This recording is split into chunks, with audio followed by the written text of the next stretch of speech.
A single crumpled $1 bill. That was all a struggling, elderly divorced mother inherited from her billionaire uncle while her greedy relatives celebrated their millions. The boardroom erupted in cruel laughter, but the very next morning a silver Rolls-Royce pulled into her driveway, ready to reveal a breathtaking billion-dollar secret.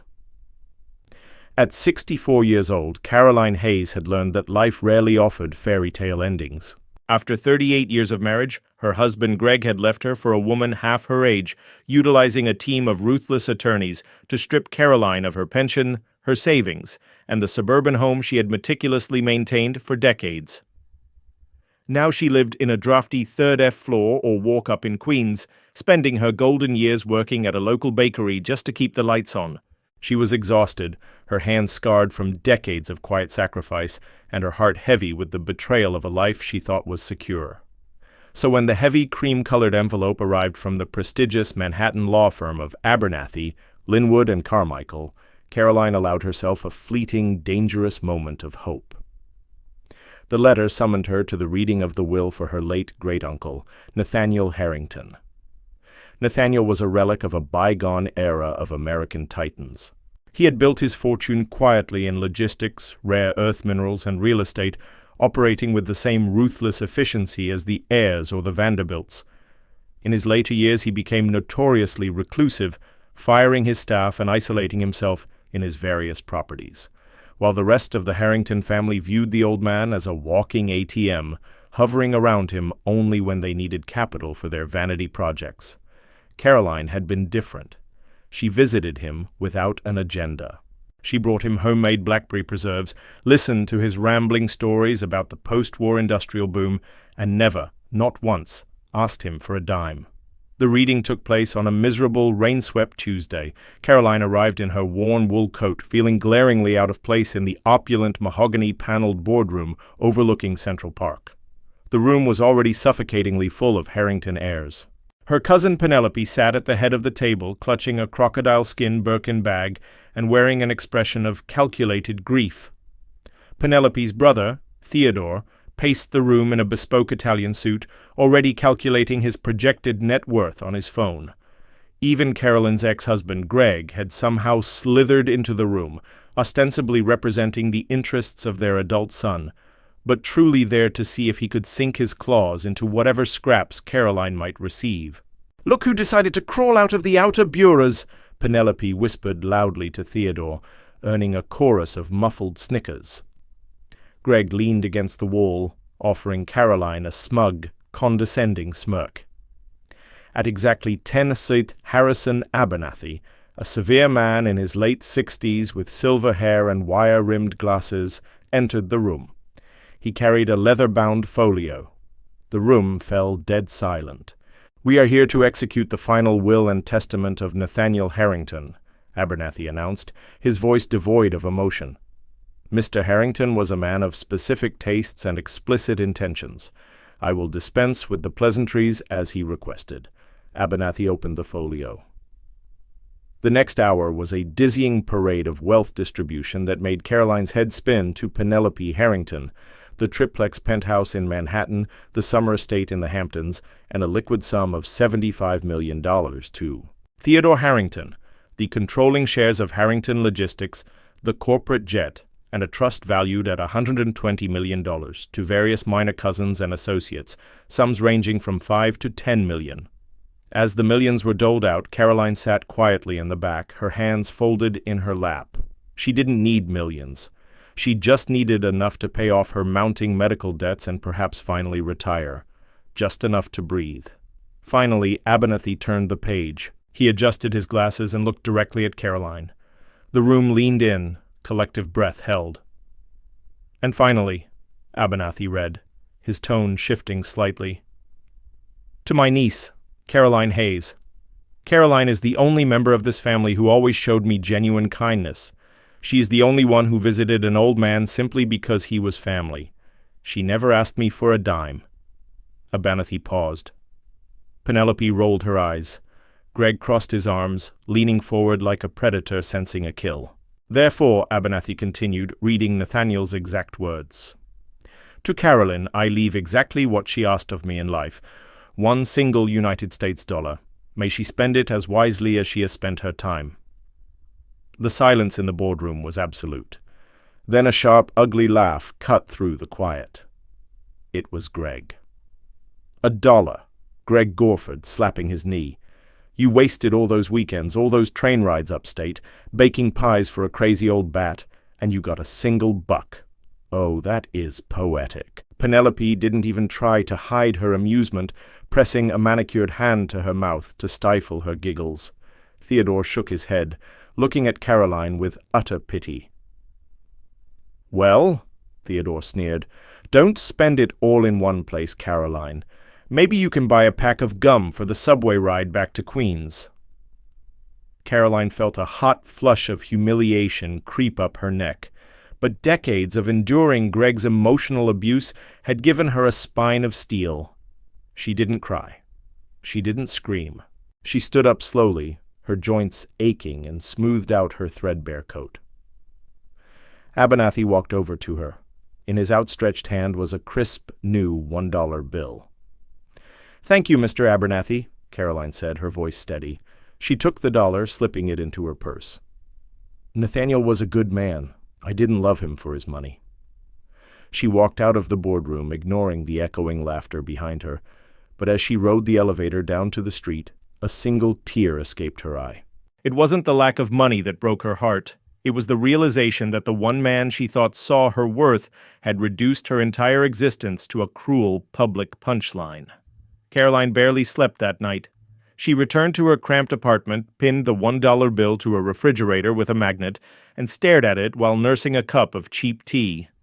It was a bitter reminder that in this world, no one was coming to save her. She would have to wake up the next day, put on her apron, and go back to work. But the next morning did not go as planned. At exactly 7 a.m., a heavy knock echoed through her small apartment. Caroline tightened her faded robe, confused. She wasn't expecting anyone, certainly not at this hour. When she opened the door, she gasped. Standing in the dingy hallway, looking completely out of place in a tailored trench coat, was Harrison Abernathy. Behind him, visible through the hallway window down on the street, idled a pristine vintage silver Rolls-Royce Phantom. "Mr. Abernathy," Caroline stammered, "what are you doing here? Did I sign something wrong?" "Good morning, Mrs. Hayes," the lawyer said, his stoic demeanor cracking to reveal a very faint, knowing smile. "Please get dressed. Pack a bag for a few days. We have a rather long drive ahead of us." "A drive to where?" "I have a shift at the bakery in an hour." I have already taken the liberty of calling your employer and compensating them for your indefinite absence," Abernathy interrupted gently. "The reading of the will yesterday was concluded. However, the execution of your great-uncle's true estate has just begun. Please, Caroline, trust me." There was something in his eyes, a quiet urgency that compelled her to listen. 15 minutes later, Caroline was sitting in the butter-soft leather back seat of the Rolls-Royce as it glided out of Queens and headed north toward the George Washington Bridge. For the first hour, they drove in silence. They crossed over into New Jersey, eventually merging onto the Palisades Interstate Parkway, heading deep into the lush, mountainous regions of the Hudson Valley. "I don't understand," Caroline finally whispered, looking out at the passing trees. "He humiliated me. He gave me $1. "He protected you, Caroline," Anathy corrected, looking at her through the rearview mirror. "Nathaniel Harrington was eccentric. Yes, but he was a genius. He knew exactly what Penelope, Theodore, and your ex-husband are capable of. If he had left you $100 million in that room yesterday, they would have tied you up in litigation until the day you died. They would have contested your mental fitness, accused you of elder abuse, and bled you dry in legal fees." Caroline frowned. "So he gave me nothing to save me from lawyers. He gave you exactly $1, Abernathy said, his voice dropping to a conspiratorial murmur. "In estate law, leaving an heir a nominal sum like $1 serves a very specific purpose. It proves that the deceased did not forget the heir, but intentionally left them exactly that amount. It makes the will practically bulletproof against challenges. Penelope and Theodore left that room yesterday entirely satisfied.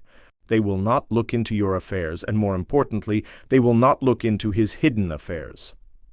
Hidden affairs? Abernathy nodded. 20 years ago, Nathaniel quietly liquidated a massive portion of his personal assets. He moved billions offshore and purchased vast tracts of land through a blind trust, an LLC named $1 Holdings. He wanted to leave his true legacy to the only person who possessed the integrity to handle it. But to access that blind trust, one must possess the physical bearer bond. A bearer bond? Caroline asked, bewildered. A bearer bond is a document that grants ownership of an asset to whoever physically holds the paper, Anathy explained. Go into your purse, Caroline. Take out the dollar bill I gave you yesterday. Hands trembling, Caroline opened her worn purse and pulled out the crisp green bill. Look at the serial number, Abernathy instructed. Caroline squinted at the green alphanumeric code printed on the face of the bill. It wasn't a standard Federal Reserve serial number. It read ODH 7734 S1910. That is not legal tender, Mrs. Hayes. Abernathy smiled warmly. That is a custom-printed, legally binding certificate of ownership. You did not inherit a dollar yesterday. You inherited the bank that prints them. The Rolls-Royce took a sharp turn off the main highway, turning onto a private, unmarked gravel road, flanked by dense, towering pine trees. They drove for another 5 miles in total isolation before the trees suddenly parted. Caroline gasped, pressing her hands against the window. Rising from the mist of the valley was a set of towering wrought-iron gates, flanked by stone gargoyles. Beyond the gates lay an estate so massive, so breathtakingly immense, it rivaled the grandest shadows in Europe. The architecture was a stunning mix of gilded age opulence and modern fortress. "Welcome to Harrington Ridge," Abernathy announced as the heavy gates swung open automatically at the approach of the Rolls-Royce. Nathaniel purchased this land directly from the descendants of Andrew Carnegie, over 4,000 acres completely off the grid, fully self-sustaining. The main house has 72 rooms, an underground climate-controlled vault, a private staff that answers only to the bearer of the certificate, and a secure server room tied to an offshore portfolio currently valued at just over $1.4 billion. Caroline couldn't breathe. The sheer scale of the limestone mansion, the manicured gardens stretching as far as the eye could see, the private lake shimmering in the morning sun. It was incomprehensible. "He left this to me," she choked out, tears finally spilling over her cheeks. "He left it to the woman who brought him peach cobbler when the rest of the world only brought him contracts," Abernathy said softly. "The estate is entirely in your name, Caroline. Tax-free, completely shielded from the public eye and entirely out of reach of your ex-husband." The Rolls-Royce drifted to a stop in front of massive double oak doors. A line of uniformed staff stood waiting on the grand stone steps. "However," Abernathy added, his tone growing serious as he turned off the engine, "Nathaniel left one final, very specific condition for you to claim the funds inside the vault. And knowing your ex-husband, it is going to be the most satisfying revenge you could possibly imagine." Caroline Hayes stepped over the threshold of Harrington Ridge, her worn sneakers sinking into the plush, custom-loomed Persian rug that stretched across the grand foyer. The air inside the sprawling mansion smelled of lemon polish, aged paper, and fresh orchids. A staff of 18 impeccably dressed in charcoal uniforms stood at attention. At their helm was a stern but warm-eyed woman named Elena Gable, the estate manager. "Welcome home, Mrs. Hayes," Elena said, bowing her head slightly. "We have been preparing for your arrival for quite some time. The master suite has been drawn, and your wardrobe has been updated according to Mr. Harrington's explicit measurements and directives." Caroline was speechless. She looked at Harrison Abernathy, who merely nodded toward the grand mahogany staircase. "Go on, Caroline. Freshen up. I will be waiting for you in Nathaniel's private library in 1 hour. Bring the dollar." An hour later, Caroline descended the stairs, feeling like a stranger in her own skin. She was draped in a tailored ivory cashmere sweater and crisp wool trousers, garments that fit her perfectly. Pre-purchased by an uncle who had known she would one day walk these halls, she found Abernathy in a sprawling library lined with thousands of first-edition books, standing beside a massive unlit stone fireplace. "Behind this fireplace," Abernathy said, placing his hand on the cold stone, "is the heart of $1 holdings. Nathaniel built a subterranean vault that houses the physical bearer bonds, a collection of authenticated post-impressionist artwork, and the private servers routing the offshore accounts." Abernathy gestured to a small hidden biometric scanner embedded in the oak paneling beside the mantel. "Place the dollar bill into the slot, Mrs. Hayes." The scanner reads the microscopic fiber optic thread woven into that specific certificate. With a trembling hand, Caroline inserted the crumpled $1 bill. The machine word reading the serial number ODH 7734190. A deep mechanical click echoed through the room. The entire fireplace, stone and all, silently slid forward and to the left, revealing a sleek, steel-lined elevator. They rode the elevator 3 stories underground. When the doors opened, Caroline gasped. The vault was a masterclass in modern security and subterranean luxury. LED lights hummed to life, illuminating rows of climate-controlled glass cases, housing stacks of platinum bars, towering server racks blinking with green lights, and walls adorned with original paintings by Monet and Degas. In the center of the room sat a solitary, polished obsidian desk. On the desk was a laptop already powered on and a sealed manila folder. "This is your empire now, Caroline," Abernathy said softly, stepping back. "But, as I mentioned, Nathaniel left one final condition. Press play on the computer." Caroline sat in the leather chair, her heart pounding against her ribs. She pressed the space bar. The screen flickered, and the weathered, fiercely intelligent face of her late great-uncle, Nathaniel Harrington, appeared.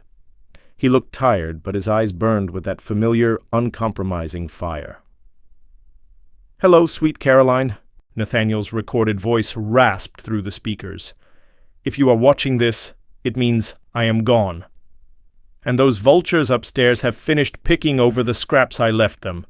I imagine they laughed at you. I imagine your worm of an ex-husband, Greg, had quite a chuckle over your $1. Let them laugh because you, my dear, now hold the keys to the kingdom." Caroline pressed her hand against her mouth, a tear slipping down her cheek. "But wealth without security is a liability," the video continued. "I know what Greg did to you. I know he stripped you of your pension and your home using his slick corporate lawyers. I know Penelope and Theodore plan to leverage their new inheritances to buy out the final pieces of my logistics company and destroy the legacy I built. I cannot allow that. And I cannot allow Greg to walk the earth thinking he defeated you." Nathaniel leaned closer to the camera. "Inside the folder on your desk is a fully executed binding legal dossier. It contains the exact financial architecture of Greg's new real estate venture in Miami. A venture he is currently trying to fund using the money he stole from you and the money he hopes to siphon from Penelope and Theodore. Greg is desperate. He is over-leveraged. He needs $50 million by the end of the month, or he faces federal indictment for wire fraud." Caroline blinked in shock. Greg, the man who had always projected an image of invincible wealth, was drowning. "Your condition to fully unlock the liquid assets of this vault is simple," Nathaniel's ghost commanded. "You must become the predator he taught you to be. You are now the sole owner of $1 holdings. The dossier contains a predatory lending contract wrapped in the guise of a miracle investment.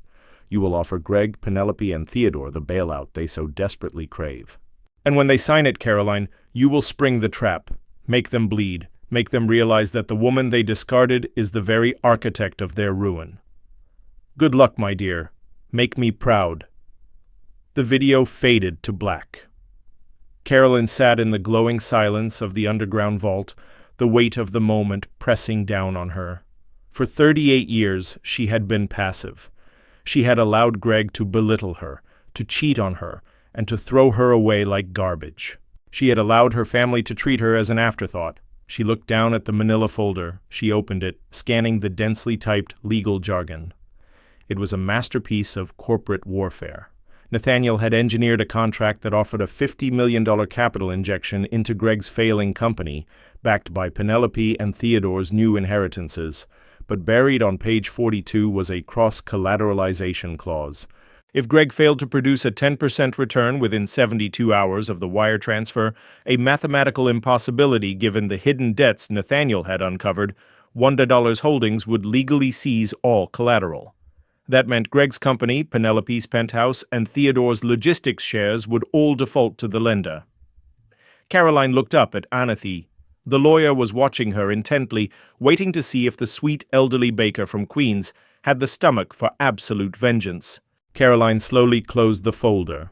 She stood up, her posture straightening, the years of exhaustion seemingly melting off her shoulders. She smoothed down her cashmere sweater, her eyes hardening into something entirely new, something cold, something like a Harrington. "Mr. Abernathy," Caroline said, her voice dropping an octave, ringing with absolute authority. "Call my ex-husband, tell him a private equity firm from the Hudson Valley wants to buy his debt, and set up a meeting at the most expensive restaurant in Manhattan." 2 weeks later, the private dining room of Learnod in Midtown Manhattan was suffocatingly tense. The air was thick with the smell of seared scallops, truffles, and desperate greed. Greg sat at the long mahogany table, his tailored suit hiding the sweat pooling at his collar. Beside him sat Penelope and Theodore, both looking equally anxious but doing their best to project an aura of inherited superiority.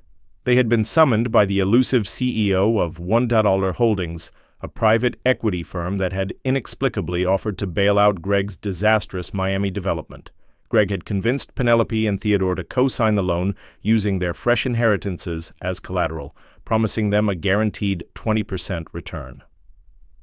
Blinded by their own greed and arrogance, they had agreed. "Where is this phantom billionaire?" Greg snapped, checking his Rolex. "We've been sitting here for 45 minutes. My time is money." "Patience, Greg," Theodore muttered, swirling his expensive Bordeaux. "The broker said the CEO is a recluse. If they have the $50 million, we wait. If this fails, my logistics shares are vulnerable. I don't like being exposed like this." "It's foolproof," Greg hissed, leaning in. "Once the funds clear, the Miami project goes green and we double our money in a month. Just smile and sign the damn paper." Suddenly, the heavy oak doors of the private dining room swung open. Harrison Abernathy stepped into the room carrying a sleek black leather briefcase. Greg scoffed. "Aye, what is Nathaniel's lapdog doing here? Did you get fired from your firm?" "I'm currently serving as chief counsel for $1 Holdings," Abernathy replied coldly. Not taking a seat, he placed the briefcase on the table and clicked the golden latches open, and the CEO has arrived. The room fell silent as a figure stepped through the doorway. Greg's jaw practically unhinged. Penelope dropped her wineglass. It shattered on the thick carpet, the red liquid bleeding into the fibers. Theodore choked on his breath. Standing before them, flanked by 2 towering private security guards, was Caroline Hayes. But this was not the broken, exhausted woman who had stood in the boardroom 2 weeks prior in a threadbare coat. Caroline was wearing a custom-tailored charcoal gray Chanel business suit. Her hair was professionally styled into an elegant silver bob. Around her neck rested a vintage diamond tennis necklace, and on her wrist sat a Patek Philippe watch worth more than Greg's entire car collection. She looked like old money. She looked terrifying. "Caroline," Greg whispered, his voice trembling in disbelief. "What? What is this? What kind of joke is this?" Caroline walked slowly to the head of the table. She didn't sit. She looked down at the 3 of them with an expression of absolute Arctic indifference. "Hello, Greg, Penelope, Theodore," Caroline said, her voice smooth and devoid of any emotion. "I apologize for my tardiness. I was busy reviewing the catastrophic financial disclosures of your Miami development. It's quite the mess you've made, Greg." You're the CEO of $1 Holdings," Penelope stammered, her face draining of color. "That's impossible. Uncle Nathaniel gave you a single dollar." "And I spent it wisely," Caroline replied, a razor-sharp smile cutting across her face. "Mr. Abernathy, distribute the contracts." Abernathy pulled 3 thick-bound documents from his briefcase and slid them across the polished wood to Greg, Penelope, and Theodore. "Here is the situation," Caroline stated, leaning her hands on the table, commanding the room with a presence that mirrored Nathaniel Harrington in his prime.